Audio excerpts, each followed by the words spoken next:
Hello, everyone. So, this is a little bit different than I think a lot of us were expecting to have to come back to.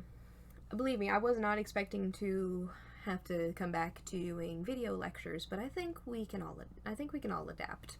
I hope we can all adapt pretty well. So, today we come back to a discussion of post-war America. World War II has ended, and we're now just kind of figuring out how do we go back to post-war America? What is life like in a post-World War II state? And the answer is, it's a new kind of peace and a new kind of war. But that's spoiling things. Let's go ahead and start talking about that for today. So, lesson 116 in your book starts with the Cold War. And talks about that. With the end of World War II, we really established a new kind of peace and a new kind of war emerging. The U.S. at this point in time from now on would be permanently involved with international affairs. There was no way for America to really step back into that state of neutrality like we had been previously with World War I, like we had been previously with World War II before we were involved. And that permanent involvement led us to having a military presence in several tension spots around the world for the next few years. Years such as Germany, such as Japan, all these different places. There was a very uneasy peace created after World War II. However, one of the things that came out of the Second World War was the United Nations, and this occurred on January 1st, 1942. Those nations that were at war with the Axis powers came together and suggested the creation of United Nations. They published a declaration. The nations at war with Germany, Italy, and Japan had published a declaration of their war aims. These war aims included full cooperation with each other, no separate peace, and a commitment to the Atlantic Charter. There was 26 nations that all came together to work and create this agreement. And those nations called themselves the United Nations. Both Democrats and Republicans in the U.S., funnily enough, called for support of this. And when the UN was brought into existence on October 24th, 1945, 50 different nations entered into the agreement. The League of Nations, which had previously served in the same capacity, disbanded, and in its place came the United Nations. Every country member in the United Nations has one vote in the General Assembly, with the nations on the Security Council having the most power. They have the ability to veto any resolution brought before them, and those 5 countries include the United States, Russia, what was previously known as the Soviet Union, Great Britain, France, and China. Now, China is important for us to recognize because originally, whenever the United Nations was created, the National Chinese Government of Taiwan was the original member, but in 1971, the UN voted to expel Taiwan and admit the People's Republic of China in its place because of certain changes that had taken place. Today, the United Nations has 193 different countries as its members and several agencies within its borders, such as the International Monetary Fund, the World Court, and the United Nations Children's Fund, which was formerly known as the United Nations International Children's Emergency Fund. And it still actually goes by that acronym today. You may have heard of them. They're called UNICEF. But regardless, there was still tension at this point in time, and that was between the 2 main superpowers at this point in time. So, at this point in time, Great Britain was no longer a major player on the world stage. They were still a major influence, but they weren't as major of a player as they were previously. That honor now went to both the United States and to the Soviet Union, to Russia. The Cold War that happened after World War II was between the United States and the Soviet Union. And it came about because of the differences between the fundamental ideals of these nations. Forgive me, I'm thirsty. So both nations had fundamental ideas that led these two nations to be in conflict. The United States valued freedom, independence, and democracy, whereas the Soviet Union, being a communist state, stood more for control and a willingness to suppress human rights for what was considered to be the good of the state. Both nations wanted to influence the nations of the world that were less developed economically and politically, these countries known as third world countries. Which were weaker after the Second World War. And at least in the United States' position, more potentially willing to support communism. So because both nations wanted to influence other nations in the world, this put them in direct conflict. Now, what's important to understand about the Cold War is that the Cold War is not a war in the way that most people think of. The Cold War is not a war that was fought with rifles or with tanks. The Cold War was a war of intelligence, spying, and various countermeasures. Measures as people began to regard each other with a level of suspicion and questions of, are you a communist? Do you believe in democracy? Type of a deal. So whenever it comes to communist governments, they believe primarily in state control of the economy and in individual lives. That the workers should wrest control of the economy from the capitalists called the bourgeoisie. Because of this, communism was declared the enemy of free capitalist economies like those seen in the U.S. What is important to know about communism is that generally, whenever communism was established, workers would form their own government. Workers were supposed to be able to form their own government and the state would melt away.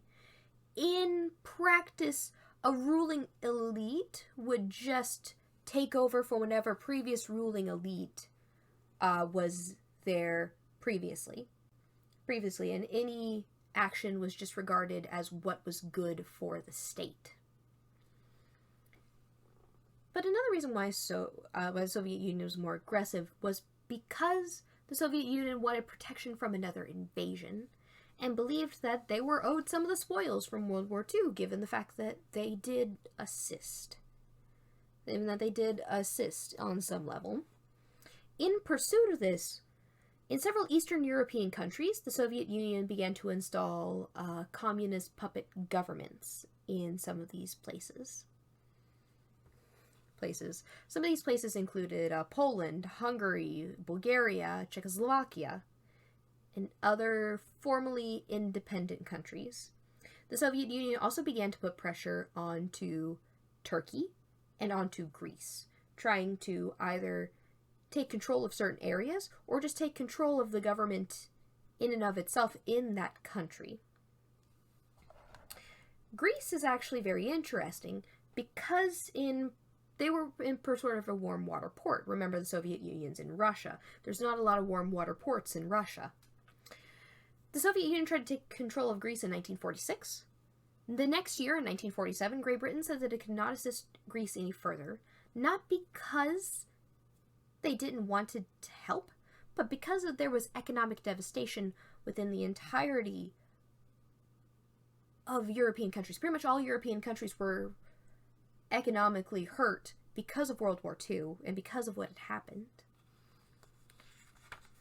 While that statement was worrying, the U.S. didn't really take any action until U.S. intelligence saw that the Soviets had detonated their own atomic bomb in 1949. That was the most worrying statement. The U.S. now was not the only one with nuclear capabilities. Now, the Truman administration responded by ordering the development of a hydrogen bomb, and the USSR continued to resist placing atomic research under the UN's power. So, while the Cold War primarily focused on the Soviet Union, it's also important for us to take a step back real quick and note that China was also changing at this point in time to a communist government under a leader called Mao Zedong. And that Mao Zedong's rule and what would become the People's Republic of China was formally recognized by the Soviet Union in October of 1949. Because of all of these factors, the U.S. policy became containment of communist influence. Our policy was not outright destruction. It was to contain these influences and make sure that that someone was standing up to communist aggression. Within this effort, $400 million was given to aid Greece and Turkey, which helped their economies recover and helped them not give in to that Russian communist pressure. This principle actually became known as the Truman Doctrine, which was the first specific element of the policy of containment. As a result, Turkey recovered economically and didn't give in to Russian pressure, and the Greek government defeated those communist insurgents in 1949. Multiple plans were put in place to assist with helping other countries to resist communist influence at this point in time. The first of these was called the Marshall Plan. This was developed by Secretary of State George Marshall and involved the use of $13 million to assist in helping to rebuild Western European economies. This actually helped with the formation of what was known as the European Economic Community, also known as the Common Market over in Europe. After World War I, as you all know, Germany was forced to pay war reparations, and its economy struggled greatly. The assistance provided by the Marshall Plan helped to prevent the same type of desperation and bitterness that ended up leading to Hitler's rule and ended up leading to World War II. Or at least that was the main intention. The second was known as the Berlin Airlift, which took place in June of 1948 to May of 1949. Now, in Germany, Berlin was actually divided into a West Berlin and an East Berlin. West Berlin was connected to West Germany by a travel corridor. This worked well enough until 1948, when the Soviets decided to close that corridor to cut West Berlin off from the outside world. Rather than challenging the land blockade, the Truman administration decided that they would instead just kind of go over that challenge, and food and supplies were airlifted during this time to the isolated people of West Berlin. And once the Soviet Union realized that this was not going to work, that people were just going to airlift food into there, Russians lifted the blockade, and West Germany ended up becoming an independent country in 1954.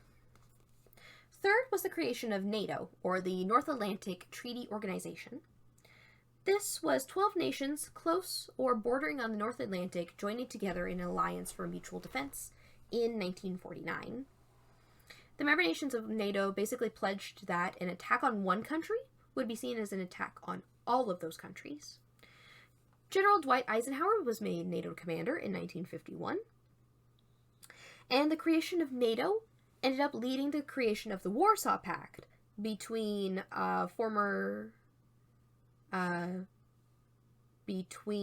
certain communist countries within Eastern Europe. Europe, and this was created in 1954. The fourth plan put in place to assist with helping other countries resist communist influence was called Point 4. It was a plan created by President Truman to assist third world countries technologically and industrially. Basically, we wanted to assist their economies. We wanted to assist them in whatever way we could. This program ended up having issues because of the Korean War, which we'll talk about the Korean War in a little bit. But this program brought about the idea of continuous foreign aid, both from private sources and from the American government, to the forefront of America's mind as an idea, as a concept. So let's go ahead and talk about Lesson 117, and let's talk about how communism specifically was affecting America. Since we've talked about how communism affected us overall throughout the world, let's go back to home. Let's talk about how it affected us in America. Much like after World War I, the U.S. experienced what was known as a Red Scare after World War II, as people feared the idea of communist agendas being hidden amongst the American people. The idea that my neighbor could be a communist was a horrifying thought to Americans at this point in time. And people began to get very concerned about communists being within the United States in and of itself. Labor unions started to switch and require that officials take an oath that they were not communist. Loyalty oaths became a very commonplace thing amongst governmental workers and professors at colleges and universities. There was a lot of concern that these people in positions that often either were fundamental to our society, such as professors, or were fundamental to the way our society works, such as governmental workers, or advocated for the betterment of the people, such as labor unions, were in a way, or in one way or another, communist. So, this one area, which interestingly enough, a lot of people were concerned about, and had a lot of people suspected of being communist, was in the entertainment industry. These investigations led to the creation of the House Un-Americans Activities Committee, or HUAC, in 1947. And HUAC ended up investigating and subpoenaing 19 Hollywood actors, producers, and writers to appear before it. They wanted to uncover any evidence of communist presence within Hollywood. Only 10 people called to testify actually appeared before the committee, and all 10 refused to answer the question, "Are you now, or have you ever been, a member of the Communist Party?" citing the First Amendment, freedom of speech. Now, those 10 were found in contempt of Congress and were sentenced to a year in prison. In addition, they were blacklisted in Hollywood. They were not able to find work because many in the industry feared that any association with them would make them suspect in the minds of the public and the government. It wasn't found out until later on, but these 10 people were actually found to be members of the Communist Party. Ready? Another big event in this point in time was known as the Hiss case between Alger Hiss and Whittaker Chambers. Basically, in 1948, Whittaker Chambers said that he had been a communist in the 1920s and 30s, and that he had worked with Alger Hiss, collecting and passing on secret information to the Soviets. Alger Hiss had apparently, according to Whittaker, given Chambers copies of classified government documents in 1938. Alger Hiss denied these charges and challenged Chambers to repeat these accusations where he could be sued for libel. Chambers did, and Hiss sued immediately for slander, but Chambers was actually able to produce the documents, microfilm copies of the documents from the State Department that had Hiss's handwriting on them. These documents became known as the Pumpkin Papers. Because of the way that they were stored, Chambers had actually hidden the microfilm inside a hollowed-out pumpkin on his property. Hiss was indicted for perjury. Not espionage charges. The statute of limitations, the time in which that they could actually, try him for those crimes had ran out. However, Hiss had denied under oath that he had engaged in the espionage. Therefore, the charge against him was perjury. And while the first trial ended in a hung trial, the second trial did end up finding Hiss guilty. And this was a battle that ended up pitting insiders versus outsiders in society. Hiss was a very dapper figure, respected and well-liked by many. Chambers, on the other hand, was very much a loner and an outsider and didn't have as much charisma as Alger Hiss did. But this was just one way in which communism and this type of espionage was being brought forth into the public consciousness. Another big issue at the time was known as McCarthyism. Now, McCarthyism just fed upon this atmosphere of fear and suspicion that was being hung in society and was being hung within the federal government. And this is just best shown over the actions of the man that McCarthyism is named after, politician Joseph McCarthy. In 1950, McCarthy claimed that the State Department was infested with communists. But reports of what he said actually varied greatly, and he repeated the same statement in many other speeches without really elaborating upon these statements. While McCarthy was challenged to name one communist for his list, he ended up naming a man named Owen Lattimore. No wrongdoing was ever found for Owen. They couldn't find any evidence to support that charge. But even that lack of evidence didn't stop McCarthy. A special subcommittee was created under McCarthy that interrogated many witnesses, using badgering, heavy-handed tactics, and intimidation to find these supposed communists within society. The senator's accusations played upon the fear of communism that was present to such an extent that in the mind of many, to be accused by Joseph McCarthy meant that you were guilty until proven innocent. To disagree with McCarthy made one appear to be treasonous or soft on communism. Now, McCarthy kept going on this until he went too far. He accused Senator of State George Marshall and General Dwight Eisenhower, and even accused the Army of hiding subversive agents. And it is in that accusation of the Army that he went too far.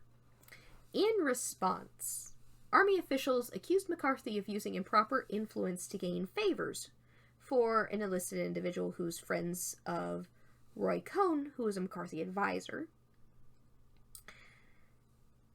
McCarthy was put on trial, and McCarthy's dismissive demeanor during this trial and his previous actions had irritated the American people. Whatever credit McCarthy had after this trial was thoroughly lost. And while he did effectively keep trying to find communists after this, the senators voted to actually censure McCarthy for his actions, which is the harshest punishment that the Senate can inflict on one of its own, short of expulsion. The worst part of all of this is that even in this environment of fear that was created, McCarthy didn't even uncover a single communist. Yes. McCarthy died in 1957 without having uncovered a single communist. These tactics are best described as taking a bad approach to a bad situation. While there was most likely, actually definitely,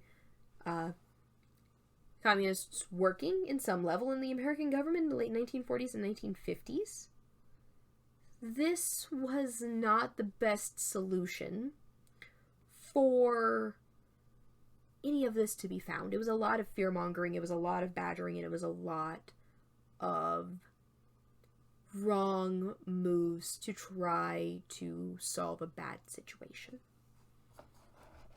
But let's go ahead and let's talk about the Korean War. So, after Japan was defeated in World War II, Japan had taken control of what became Korea. What became the Korean Peninsula. After Japan was defeated in World War II, Korea was divided, with North Korea going to the Soviet Army and South Korea being held by American forces. Now, this was an uneasy division. An uneasy division that only lasted until June 25th, 1950, when North Korean troops began invading the South in an attempt to unify the peninsula under communist control. The United Nations Security Council completely condemned these actions and immediately began to ask for troops to repel these invaders. The United States committed 350,000 troops, and 19 other countries committed 50,000 troops. The United Nations decided that the people that would best command these troops, the person that would best command these troops, would be Douglas MacArthur. Now, this was the largest commitment of troops without an act of war being passed by Congress at this point in history within the U.S. Now, the war started off badly for the Allies, with us being pushed to the southeast tip of the peninsula of Korea, until the Battle of Incheon on September 15th, 1950, which cut supply lines for Soviet troops. After the Battle of Incheon, MacArthur wanted to bomb China and cut supply lines off there because China was actually effectively helping some of the Soviet troops to have supplies. However, Truman forbade him from doing so due to fear of China becoming fully involved in the Korean War and the possibility of a potential retaliation, potential nuclear attack, potential retaliation. A nuclear confrontation was a real possibility if China was attacked. Truman saw no reason to bring China into this war, and thus forbade MacArthur from bombing China. On November 25th, thousands of Chinese volunteers came to North Korea's aid, pushing American forces to the south. MacArthur complained that because he was not allowed to bomb Chinese troops, the U.S. could not win. Meanwhile, at the same time, President Truman entered into negotiations with North Korea to begin to reestablish the borders. MacArthur wanted to pursue this war regardless. However, Truman offered to just begin the negotiations and try to work towards a war that would not just stay in a stalemate. While President Truman was entering into negotiations, MacArthur offered a public warning that China needed to accept the terms of peace or they would be attacked. And in a letter that was made public, that was meant to be for a congressman, MacArthur criticized the administration harshly. He criticized the administration's attempts to fight the war with diplomats instead of with arms. While MacArthur's position was supported by the American people, Truman saw these comments as a level of insubordination, as a level of military insubordination against the civilian commander-in-chief. And on April 11th, 1951, Douglas MacArthur was fired from his position The general returned to the States and received a warm and tumultuous welcome. Public opinion initially strongly favored MacArthur over Truman in the days following his return. However, the next several weeks had MacArthur going on a speaking tour, and his very abrasive speeches lost him much of the support he had had from the American people. By June of 1951, it was clear that the sides would not be reunited, and just talks of a ceasefire began.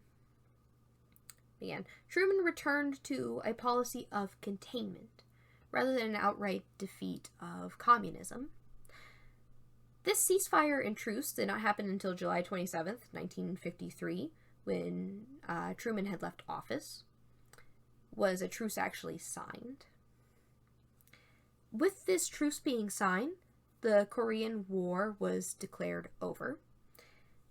The opposing armies faced each other near what's known as the 38th parallel of latitude, and that line ended up becoming the border between North and South Korea. Korea became the new border between North and South Korea. So, I guess to finish this off, let's go ahead and let's talk about, in general, life in a post-war America. With World War II finished, America could finally really go back to a period of peace. However, there were many changes in post-war America. One of these, for example, being the introduction of the GI Bill. The GI Bill was introduced in 1944 under the name the Veterans Readjustment Bill of 1944. This law, provided assistance to veterans who wanted to attend college, offered low-cost Medicare, unemployment benefits, and enabled easier access to home loans for veterans and generally their families, as it ended up being expanded. America at this point in time, between 1946 and 1964, saw a baby boom, with about 40 million children being born. These populations grew twice as fast in the 1940s as it had in the 1930s. The generation that came out of this is also known as the baby boomers. Baby boomers are officially those children that were born in America between 1946 and 1964. This period in American history accounts for a 30% increase within the nation's population.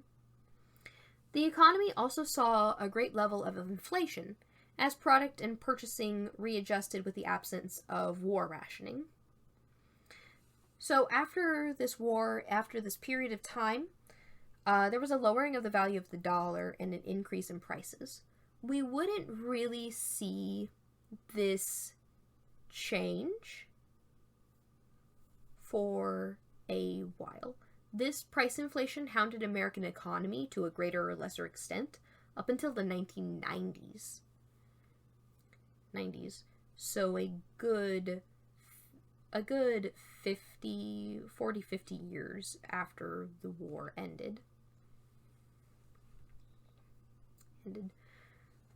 But we saw a level of inflation as people began to really start to purchase goods again. There was a willingness to spend, and a limited number of goods added up to an increased demand, which led to an increase in industrial production. That did help the economy at this point in time. Another interesting change at this point in time was a change in civil rights, in a focus on civil rights.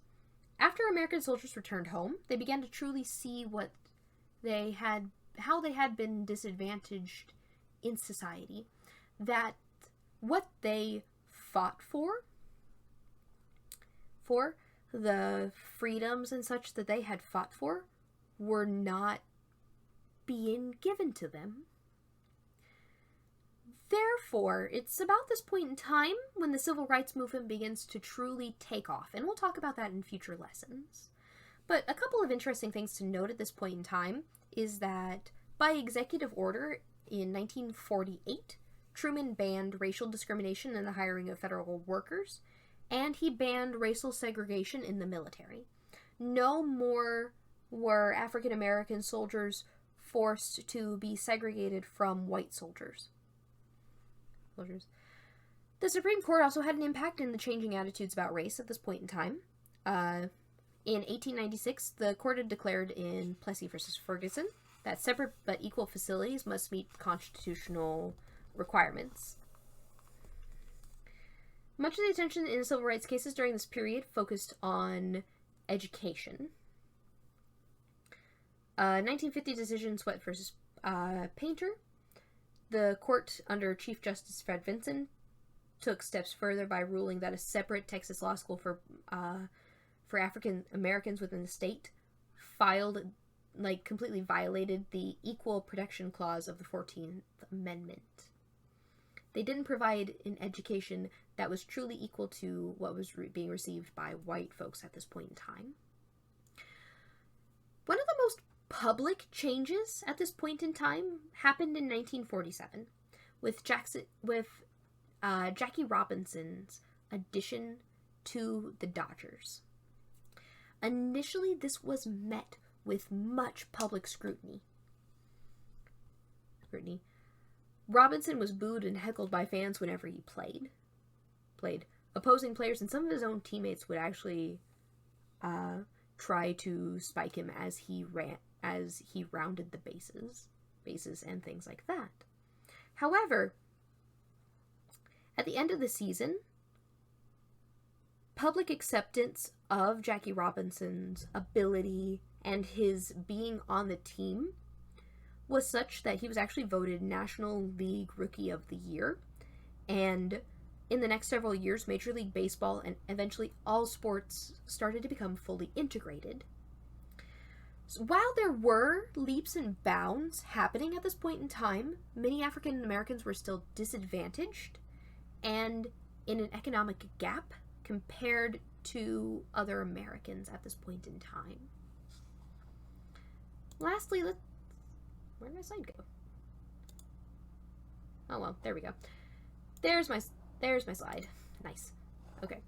So, let's go ahead and lastly talk about politics. So, regarding politics, the 22nd Amendment was passed, limiting the presidency to 2 terms.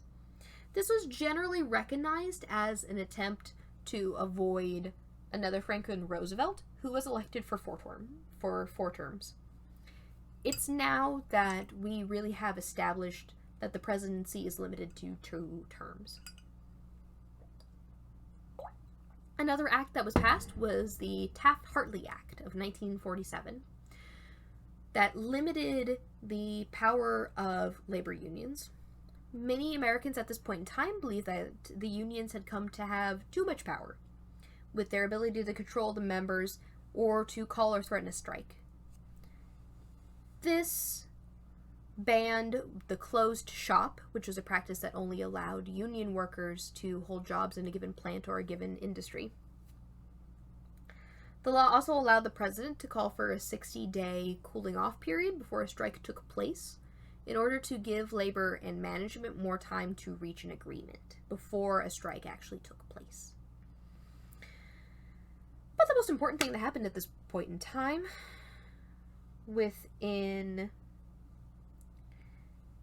allow me to go back to the Taft-Hartley Act for a second. This is also the act that made it so that unions were forced to make their financial statements public, and that union leaders were required to take an oath that they were not communist. The Taft-Hartley Act is still law today. These are all still policies that are still in place today for unions. But one of the most important things at this point in time regarding politics is, as always, elections.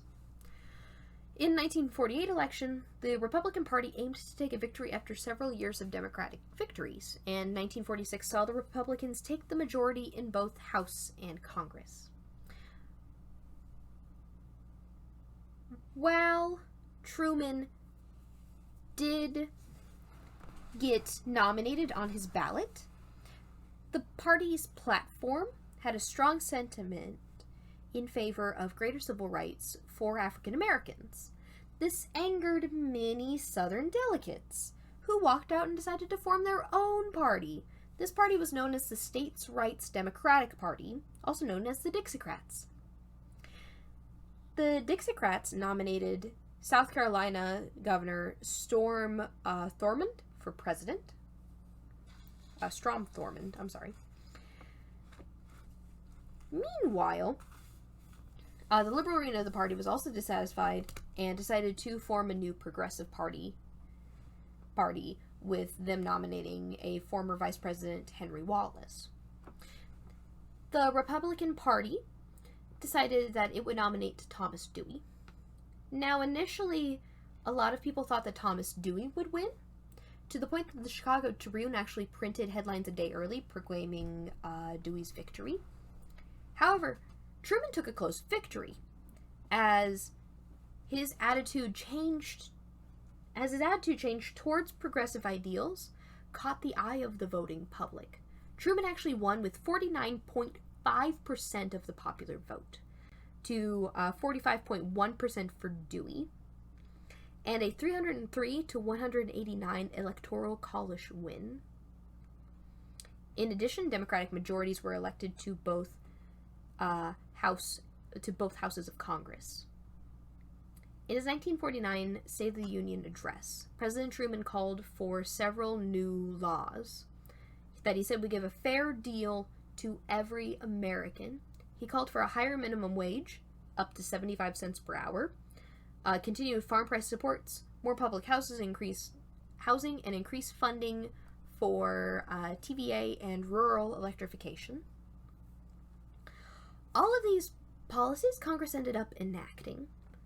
Congress ended up rejecting other proposals of Truman's, though, including a civil rights bill, a national health insurance, federal aid to education, and the repeal of the Taft-Hartley Act. What's important to keep in mind, talking about the Truman years and talking about the snapshot of life in a post-war America, is that this just shows us indications of the major changes that were going to occur in the United States in the coming decades. Okay, and with that, please go ahead and check ThinkWave for your homework. And if you need to contact me for any questions, anything like that, please don't hesitate to email me. My email will be posted in every assignment. It is zinaathena@gmail.com. Or to text or call me on my cell phone. Thank you guys very much, and I'll see you guys next week. I hope you had a wonderful spring break.